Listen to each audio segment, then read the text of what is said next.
voilà de retour sur Louise Radio, le 104.8 FM. Tanguy est venu pour essayer de ruiner ma chronique, mon émission. Bonjour Tanguy. Déjà tu ne parles plus français, ça ne va plus. C'est vrai, je n'ai jamais su. Du coup à la base tu devais juste dire bonjour parce que j'ai envie de continuer mon lancement.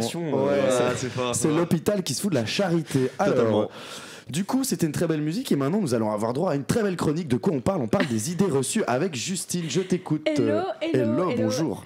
Bonsoir à tous. Je suis très contente de me retrouver avec François et Tanguy. La dernière fois qu'ils étaient avec moi, j'ai pu faire vraiment une chronique très structurée et très concentrée. C'est faux, j'imagine. C'est du sarcasme. J'ai absolument pas perturbé. On vous invite à regarder sur YouTube si vous avez envie de regarder. Donc moi j'avais envie de faire. Du coup, Tanguy, toi, ça va bien ou... Et ça commence très mal. Tu sais que Thibaut, tu peux couper le micro de François. Moi, je le faisais pendant mon émission. Malheureusement, mon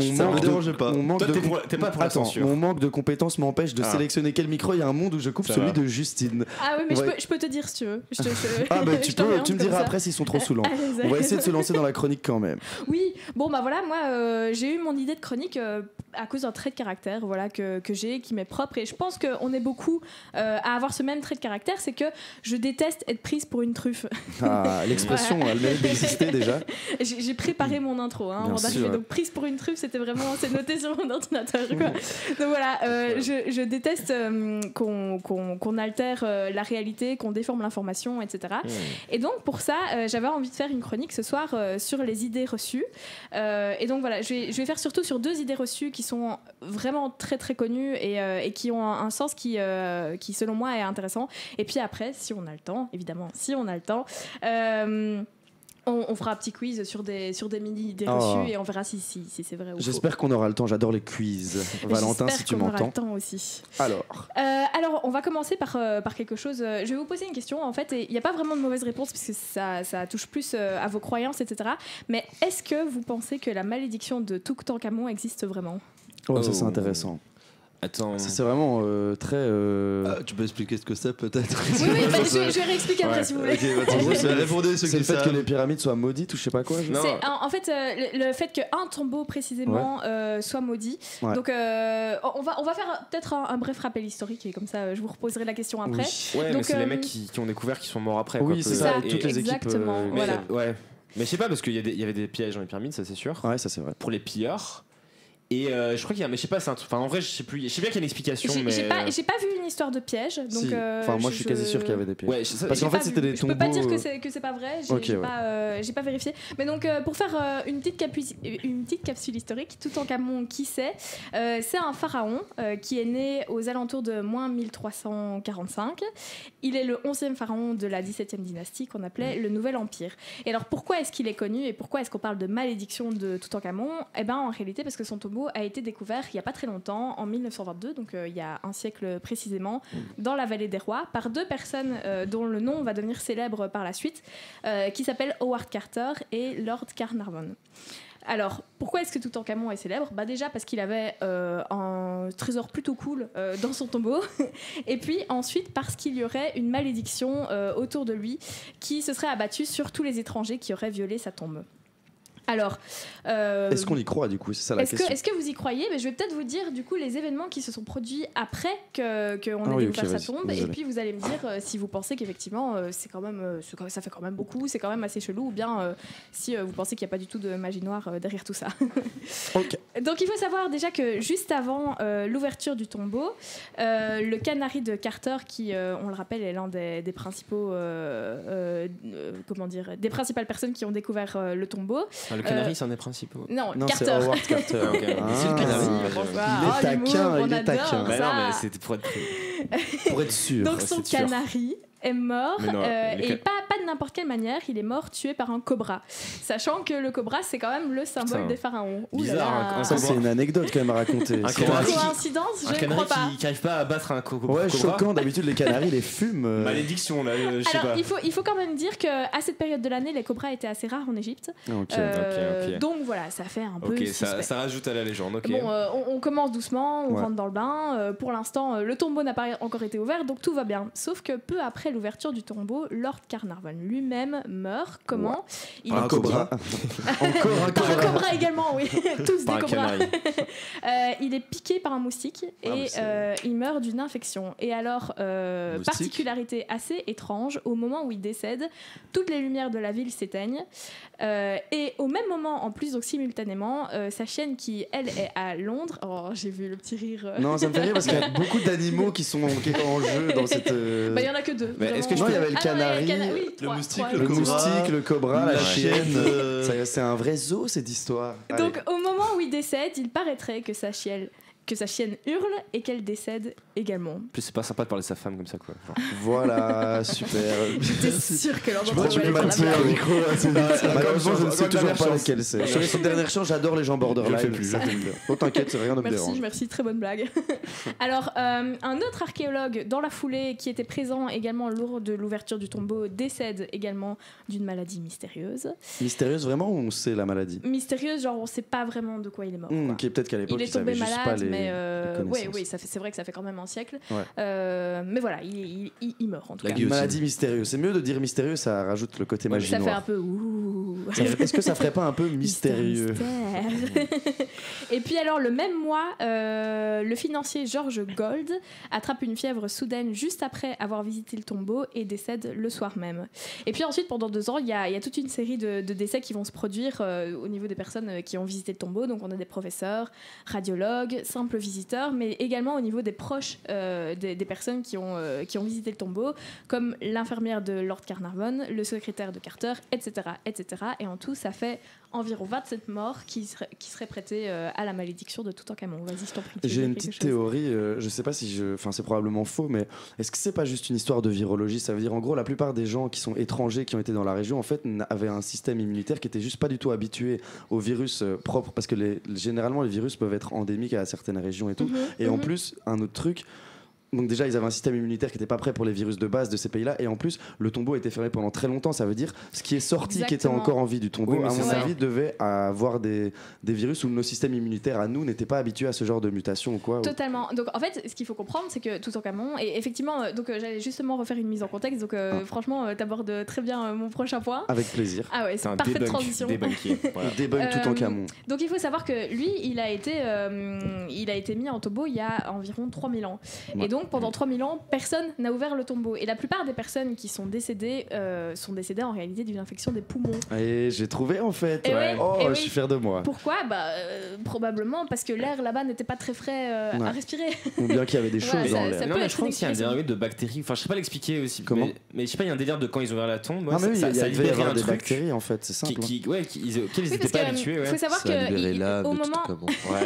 moment où le tombeau a été fermé, il a été, on va pas dire enterré, mais il a été mis dans son tombeau avec des fruits par exemple et des choses comme ça, donc, qui ont eu le temps de il a pas été momifié. Et puis même je vais vous faire un peu peur, mais des bactéries, il y en a partout. Votre peau, votre corps est recouvert de bactéries. Totalement. Votre système intestinal est rempli de bactéries. Il y en a des millions de milliards de bactéries. Mais Thibaut, est-ce que je vais mourir alors? Non, parce que ton corps est habitué à ces bactéries-là. Mais imagine des bactéries que ton corps ne connaît pas et qui datent d'il y a 3000 ans, vont être totalement différentes, auront un système différent et auront un potentiel infectieux différent de bactéries actuelles. Si je peux faire un mini truc, c'est qu'on te fera passer sur les autres chroniques. Par exemple, un truc qui fait peur avec le réchauffement climatique, et je rigole parce que c'est ta chronique, un truc qui fait peur avec le réchauffement climatique, c'est le dégel des permafrost et des sols qui sont gelés, déjà parce qu'il y a des gaz à effet de serre, genre du méthane et tout, même il y a des dérivés d'azote, en gros N2O, qui a un potentiel 400 fois plus élevé que le CO2, juste pour parler des gaz à effet de serre, mais il y a aussi des vieux virus qui ont été gelés dans le permafrost et qui du coup ont été conservés. Et on a peur un peu que quand ces sols gelés vont se dégeler, du coup, que ça libère des choses qui nous plaisent pas trop et que nos systèmes soient pas du tout préparés à gérer ça. On va se faire tout encamoniser. Voilà ce que je voulais dire. Mais c'est super intéressant en vrai. Bah voilà, je voulais le dire. Tout le monde se fait tout encamoniser. C'est bien le verbe, je crois qu'on va l'utiliser, il va être mis dans le dictionnaire. On l'envoie à l'Académie française. Oui, à mon avis, ils vont kiffer, je pense. Toutankhamon en veut à l'humanité entière. Exactement, ce vilain virus de Toutankhamon. Est-ce que t'avais une. Ah, pardon. Non, mais je veux dire, on a débloqué le Toutankhamon, mais il y a le permafrost et la malédiction du permafrost. Non, personne n'a encore parlé de malédiction, mais attendons peut-être qu'il dégèle pour voir si on va pas être bien maudit. On va être permafrosté. On va se faire permafroster fort. Permafroster le cul là. Mais il y a quand même, pour la petite anecdote, il y a quand même encore beaucoup de personnes qui sont persuadées que s'il y a des dérèglements climatiques, etc., c'est parce qu'il y a plus assez de fois dans le monde, par exemple. Il n'y a plus assez de gens qui crient. C'est les Chinois qui ont inventé ça. Ah oui, j'ai vu ça. Oh là là, je pense qu'on s'égare. Est-ce que tu n'avais pas un deuxième truc à débunker? Du coup, je vais peut-être continuer. Donc, si on remet en contexte, au final, la malédiction telle qu'elle a été présentée dans les médias, elle n'est pas si ouf que ça. Alors pourquoi? Déjà, Toutankhamon, si on regarde, c'était vraiment pas un grand pharaon. Alors, il pesait pas dans le game. Mais il est mort jeune, sinon c'est pas ça. Il est mort jeune. Ouais, je pense. Il est mort très jeune, effectivement, à 18 ans. Il a très peu régné. Bon, il est le fruit d'un inceste aussi, mais ça, c'est la base à l'époque. En Égypte, on a l'habitude. Mais donc, aussi. T'as dit en Égypte? Oui, on a tout partout, dans l'histoire des pharaons égyptiens. En France aussi. Pour Radio Cote également, on se rapproche. Bien sûr, on pense à vous, ceux qui font des incestes, pas moi. Non. Dans l'histoire des pharaons égyptiens, on a un peu l'habitude d'entendre parler d'inceste. Mais donc, pourquoi un si petit pharaon porterait une si grande malédiction sur l'humanité, on va dire? Bon, ça, c'est pas vraiment un argument contre la malédiction, parce qu'en fait, si maintenant il y a une malédiction qui est libérée, c'est tout simplement parce que c'était l'un des seuls tombeaux qui n'avait pas encore été ouvert et pillé, qui a été retrouvé au XXe siècle. Donc voilà. C'est tout à fait possible que d'autres personnes à l'époque aient pillé d'autres tombeaux et également été maudits par les pharaons. On ne sait pas. Ou qu'ils soient juste morts de virus, mais vu que ça ne nous intéressait pas, personne n'a comptabilisé ces morts-là. Oui, et puis parce que ça date d'il y a longtemps. Ouais, c'est ça, on les a forcément, on n'a pas forcément d'archives là-dessus. Non. Ensuite, il y a 27 personnes qui seraient mortes à cause de cette malédiction, mais on recense rien qu'en 1926 12 000 personnes qui auraient visité le tombeau. Donc au final, 27 personnes sur 2 ans, sachant qu'en une année, il y a environ 12 000 personnes qui visitent le tombeau, c'est pas si ouf que ça. Ouais. Non, du tout. C'est vraiment pas tant que ça. Et ça rentre carrément dans la logique du c'est un virus, et du coup, 27 sur 1000, c'est quand même un fort taux de propagation, mais pour l'époque où ils n'avaient pas de vrai. Et du coup, sur le double, parce que 1000, c'est. Par an, il y a eu 2 ans, du coup. C'était sur une année, et 27, c'était en 2 ans. Donc, tu vois, c'est pas non plus énorme, mais ça paraît logique. Ça rentre dans la théorie que j'avais. Voilà, exactement.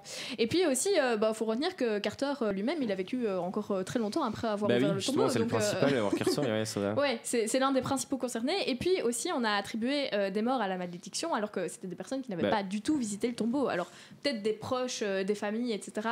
À la rigueur, pourquoi pas, mais l'infirmière qui à un moment donné traitait telle personne ou le secrétaire de telle personne, ça commence à faire des morts qui sont prêtés à la malédiction. Non, mais ça paraît logique. C'est le virus en fait, c'est le virus qui se propage. Genre l'infirmière l'a soigné, elle l'a chopé. Après son secrétaire. Mais ils sont pas forcément morts par virus. Il peut y avoir des accidents également, pendaisons. Toutes les morts ne sont pas dues aux infections. Ok, je pensais. Sorry. Donc voilà. Et alors je trouvais que cette anecdote était assez intéressante parce qu'à l'époque ça avait vraiment fait un tollé pas possible. Pourquoi? Tout simplement à cause des médias qui avaient relayé l'information en déformant un peu la réalité, etc.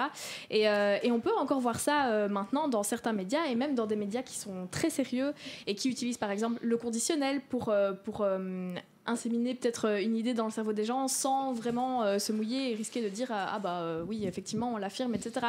Et donc voilà, c'est cette anecdote pour en arriver à la conclusion qu'il faut toujours avoir un esprit recul, un certain recul, un esprit critique par rapport à ce qu'on nous dit et aux informations qu'on trouve, et évidemment toujours chercher la contre-information ou plus de détails. Est-ce que j'ai le temps de peut-être faire une deuxième idée reçue?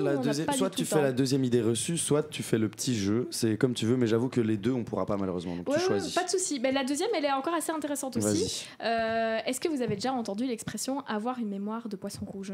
Oui. Ouais.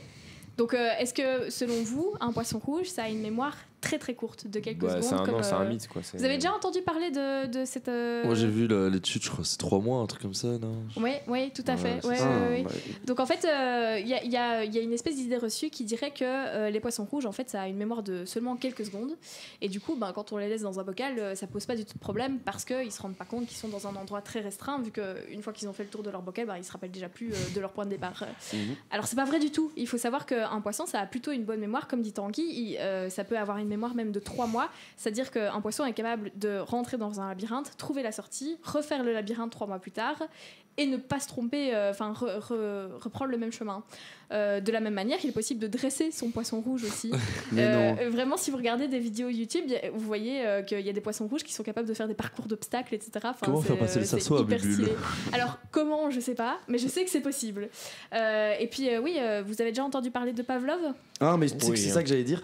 En gros, le fait qu'on puisse les dresser, ça veut dire qu'ils sont sujets aux conditions, ils peuvent être conditionnés. Ça veut dire qu'ils ont quand même des schémas dans leur, neuronaux ou synaptiques qui sont complexes parce qu'ils peuvent être conditionnés. C'est ça exactement. Donc en réalité, un poisson est capable d'assimiler un son à de la nourriture, par exemple, et des choses comme ça. Donc voilà, c'est une créature, on va dire, plus intelligente que l'intelligence qu'on lui prête habituellement. Juste un cadeau à la fête foraine, finalement. Non, mais c'est intéressant, en vrai, franchement, ça je savais pas du tout. Et donc j'ai une question à vous poser. À votre avis, comment ça se fait que cette idée reçue se soit tant démocratisée? Qui est à l'origine de cette fausse information? Ah, bonne question. Alors quelqu'un a une proposition? Albert Einstein pour François. Non, mais qui à l'origine? C'est trop dur. Est-ce que c'est pas genre un truc dans un film ou quoi? Il peut y avoir une logique. Ah oui, il y a beaucoup de désinformation dans les films. Pour le coup, c'est pas le cas. C'est pas l'origine de ça. Pas pour cette idée reçue-là, mais peut-être que je ferai une autre chronique sur des idées reçues qui viennent de films. C'est les marchands de poissons. Ouais, exactement. Les vendeurs. Mais oui. Pourquoi? Mais parce que tu vends un poisson dans un tout petit aquarium et tu dis mais il a une mémoire toute courte. Tu vas pas forcément avoir, toi en tant que consommateur, tu vas pas forcément avoir des états d'âme à acheter un poisson et à le mettre dans un environnement qui est beaucoup plus petit que son environnement naturel. C'est horrible en plus pour eux, je crois, parce que genre ils vivent dans un petit endroit et en plus ils vivent dans, c'est pas bien, il y a leurs excréments et tout. Exactement. Si t'as pas d'aquarium, c'est un peu chaud. Il faut un vrai aquarium en fait. Sans aquarium, c'est encore plus problématique. Non mais là on parle dans un petit sac en plastique. Non, mais des gens qui les gardent dans un bocal en rond comme ça, sans système de filtration et le gars il est à la décharge. Moi j'avais un super poisson rouge d'ailleurs, il a tenu 7 ans. Il a fini aux toilettes comme tous les poissons. Un vrai aquarium. Et donc il faut savoir qu'en fait, vivre dans un aquarium, c'est très mauvais pour les poissons. Déjà parce qu'ils sont soumis au stress, à l'ennui. Oui, un bocal. Oui, exactement. Et puis, oui. Mais un vrai aquarium, c'est bien. En fait, c'est comme tu le mets dans, à partir du moment où tu le mets dans une cage, il va se faire chier. C'est comme un prisonnier, quoi. Il est soumis au stress et à l'ennui, quoi. Bah ouais, mais c'est ça. Et puis son corps se déforme aussi à cause de l'espace restreint. D'ailleurs, petite anecdote, les poissons rouges à la base c'est beaucoup plus grand que ceux qu'on voit dans les maisons, etc. On voit pas du coup à la radio, mais je montre avec mes mains une certaine taille. Alors je dirais 25 ça doit faire cm. Au moins cette taille. C'est grand, peut-être 20 cm. J'imaginais pas. Oui, il y a vraiment des poissons rouges qui sont très grands. Et genre ils ont évolué parce qu'on les mettait dans des petits bocaux. Oui, il y en a beaucoup qui. Ceux qui sont vendus en tout cas et qui se reproduisent du coup en magasin, etc., sont beaucoup plus petits à cause de l'évolution justement et à cause de l'espace restreint. Je pense que c'est aussi dû à de la sélection variétale. Je fais ça dans le cadre de bio-ingénieur mes cours. En gros, à mon avis, ils ont remarqué qu'il y avait certaines sous-espèces de poissons rouges qui étaient plus petites et qui rentraient plus dans le concept qu'on avait. Et en fait, ils ont juste tellement produit ces espèces-là qu'elles ont un peu commencé par remplacer les autres. Ça se trouve, ils n'ont pas vraiment évolué vers ça. Ils ont juste sélectionné un caractère, le fait qu'il soit petit, et l'abondance de poissons rouges a fait en sorte que ce caractère s'est répandu chez les autres en général. Franchement, c'est hyper intéressant en vrai. C'est de la génétique. C'est toujours des bonnes anecdotes. Allez, mais ça me fait plaisir que tu dises ça. Non, mais du coup, oui. Et puis alors, les morts prématurées aussi, évidemment. Si on nous met dans un espace restreint, nous aussi, on meurt prématurément. Donc c'est la même pour les poissons qui d'ailleurs, en général, ne vivent pas très longtemps en bocaux. J'en ai eu quand j'étais petite et je peux le confirmer. Malheureusement. Tanguy ne confirme pas. J'avais un grand aquarium avec un seul poisson. Et un système de chier quand même. Un système de filtrage, des fausses plantes. Il s'amusait trop dans le petit bateau pirate avec des trous. La prochaine fois, tu pourras lui faire des parcours d'obstacles. Il est mort là du coup, mais le prochain quoi. Le prochain. Non, il n'y aura pas de prochain. Comme t'as toujours l'aquarium. Il s'appelait comment? Il s'appelait Max. Voilà, sympa. Eh bien, une petite pensée pour Max. On le remercie beaucoup. Est-ce que tu as encore quelque chose à rajouter? J'ai peut-être un truc à dire qui est quand même assez important. Il y en a certainement plusieurs qui ne savaient pas qu'avoir un poisson en bocal, c'est pas forcément bien. Je vous encourage quand même pas à faire les super-héros et acheter tous les poissons que vous voyez en magasin pour les libérer dans la nature, parce qu'en fait, c'est trop fragile pour vivre dans la nature maintenant. Donc, c'est juste impossible de libérer un poisson rouge comme ça. Je sais pas si vous avez déjà eu un poisson, mais moi, j'avais gagné le mien à une fancifère. Wow.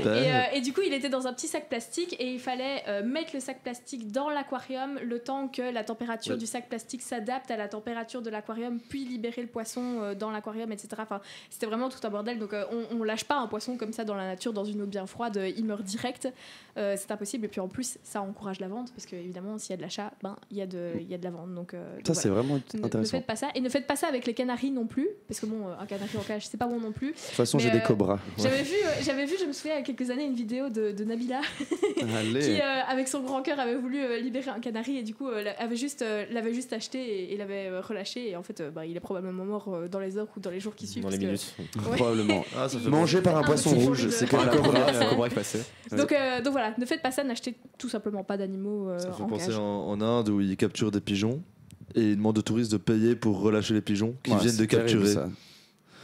Ouais, mais c'est un système un peu difficile, un peu discutable, on va dire. En tout cas, je m'étouffe en live. Je suis toujours en train de m'étouffer. On te remercie, Justine. J'ai avalé j'ai respiré ma salive. C'était vraiment très intéressant. Vous en avez appris des vertes et des pas mûres, vous deux, j'imagine. On a appris des choses. En plus, il fait tout accommoder. Mais je pense que je ferai plusieurs chroniques là-dessus parce que j'ai vraiment trouvé quelques pépites. Donc, on en refera quelques-unes. Et oui, si je peux peut-être conclure.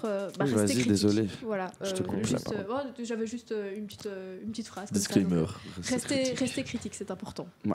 Merci beaucoup. En tout cas, c'était vraiment très intéressant. Le truc pour Toutankhamon, j'en ai appris des nouvelles. Du coup, nous allons passer au prochain son. Et quel est le prochain son? On a écouté du rap juste avant. Je fais ça à chaque son. Du coup, ce ne sera pas du rap. Nous allons écouter Elton John et Britney Spears, un son qui s'appelle Hold Me Closer. En fait, Elton John a proposé le feat avait proposé le feat à d'autres artistes avant. Et Britney Spears récemment a été released de la. Son père l'avait sous tutelle et du coup, c'est à cause de ça qu'elle a été en hôpital psychiatrique.